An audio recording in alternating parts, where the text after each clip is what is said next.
Every year, a private gathering takes place in plain sight. No website, no cameras, no public record. People arrive from different cities, different professions, different lives. They check into hotels. They attend closed-door sessions. They send one last message home. And then, some of them are never seen again. No bodies, no demands, no explanations. Only a question that refuses to fade.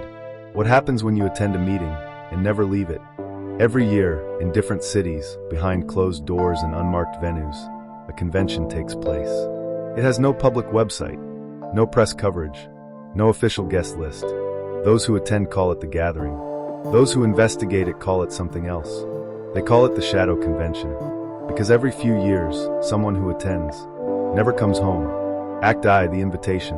The invitations are never advertised. They arrive quietly, sometimes by email, sometimes as printed letters slipped into ordinary mail. No logos, no sponsors, just a date, a location, and a promise. A private annual conference for specialized thinkers and innovators. Attendees are told the event is exclusive. Off the record, no recordings, no social media. Phones are discouraged. Badges are plain. Names optional. Most people who attend describe it as intense, but not dangerous.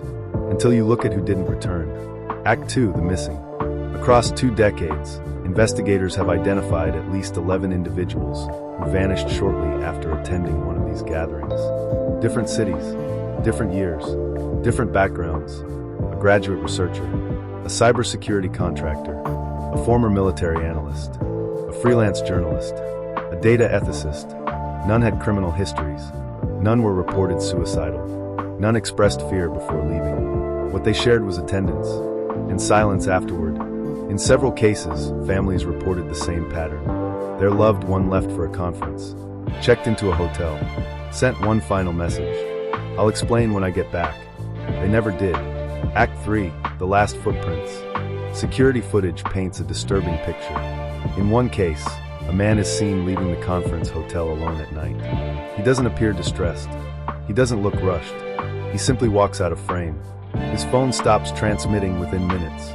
His credit cards are never used again. In another case, a woman checks out of her hotel early, hours before her scheduled departure. She leaves behind her suitcase, her laptop, her passport, no record of her boarding a flight, no confirmed sightings after that morning. The trail ends where it shouldn't. Act 4, the convention itself. What happens inside the shadow convention? That's where the answers fracture. Former attendees describe closed-door sessions, strict non-disclosure agreements, panels where speakers introduce themselves only by first name, or not at all. Topics range from artificial intelligence ethics, to mass behavioral modeling, to predictive social systems. One attendee described it as a place where people talk freely about ideas that aren't supposed to exist yet. Another said, "You realize halfway through that some people in the room aren't there to learn. They're there to listen." Act V, the organizers. No single company claims ownership. The event is hosted through shell organizations that dissolve after each conference. Payments are routed through international accounts. Venues are booked under unrelated business names. Insurance records are minimal. Law enforcement has attempted to trace the organizers. Each time, the trail collapses into layers of legal fog. No crimes officially connected. No bodies recovered. No proof, only absence. And absence is difficult to prosecute. Act 6, theories. There are theories. Some believe the missing were recruited, offered work too classified to acknowledge. Others suspect coercion, blackmail, leverage gathered during private sessions.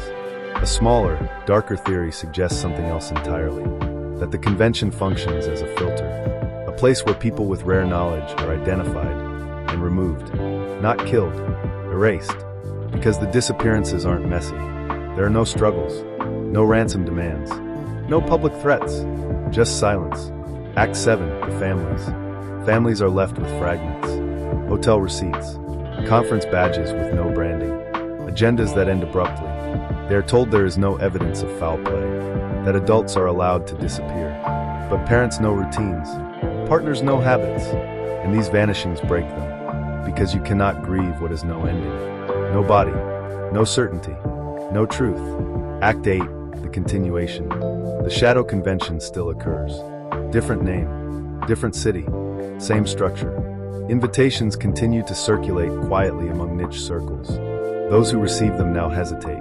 Some decline, others go anyway, because the invitation flatters, and curiosity is powerful, and because the people who vanished once believed they would come back.